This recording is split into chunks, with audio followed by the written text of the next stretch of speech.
Mark, what am I supposed to take away from this free cash flow miss here? So, Alex, I think you take away the fact that we had a softer production quarter and we still delivered free cash flow because of the gold price being higher. Our quarter was always going to be soft. We guided that. We've got some big maintenance programs. We finished the big gold strike maintenance on the roaster in Q1. That's our biggest mine, 1.5 million ounces. And we started the second one, the Gold Quarry roaster, which we finished in April, and then we've got some work to do at the Turquoise Ridge autoclave. But I think the key is that this is not a hockey stick shaped year. We step up in Q2 with the ramp up of Pueblo Viejo and Dominican Republic on the back of a new big expansion. And that'll deliver some very steady, larger production out of that operation in Q3 and 4. And the same with Nevada, once we've got the maintenance behind us. And I think that's important too, is that as we develop our business, we get back into proper maintenance schedules, and we've got to do them. And so then you have these long, steady runs post-maintenance. So second half looking, intact. Okay, so second half intact. Just can you quantify that for me, Mark? Great to see you, by the way. First half a little bit soft, Q1, little soft, Q2 a little bit better, Q3, Q4. How big a difference are we going to see in Q3 and Q4? To make up our 4.4 million ounce target. So a nice, easy step up in Q2. All the other operations, through Africa, are all in steady state already. It's just the big growth is Dominican Republic in Q2, and then solid, and then Nevada, only Carlin and Cortez, Mark, a much stronger second half. Mark, talk to us about what the money flow is like right now. Cost of capital is going up all over the world. Have you noticed credit constraints? I know you're not going to borrow from a regional bank. However, that's going to feed through. Are you noticing those credit constraints, and what do you think make of it for the rest of the year? Alex, it's such a good question. Remember the first thing I said when we did the merger with Randgold was we had a balance sheet that was highly geared.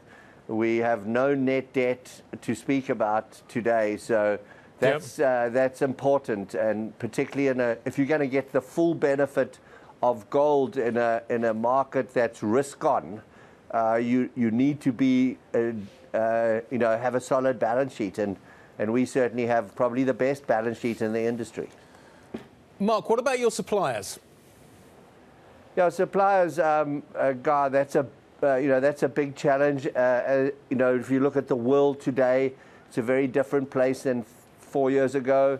It's not a global world anymore. It's deglobalizing. So we're seeing a softening in some of the input costs, certainly transport costs, but the efficiency of the global supply chain is still, a big challenge.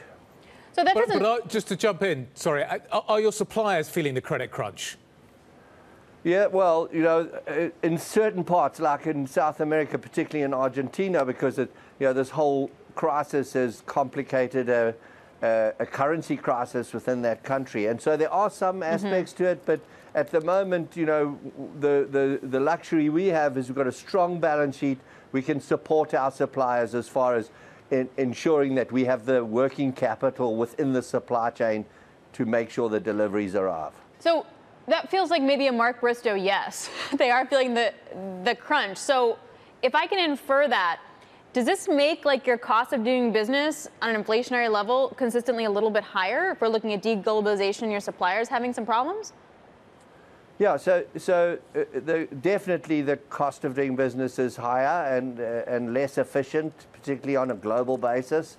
But at the same time, I think we are growing Barrick's production, both copper and gold, and with that you drop your margins, and we've got very solid margins.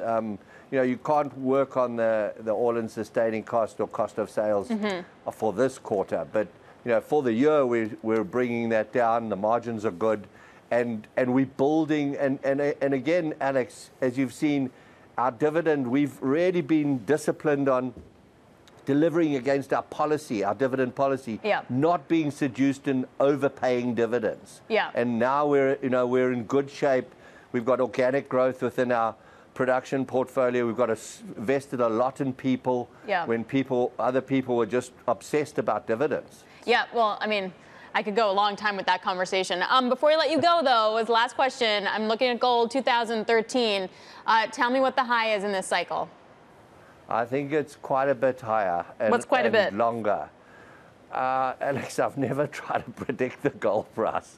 But definitely the risk is on the upside. I've been saying this for a while. It's been bumping around the $2,000 for a long time now.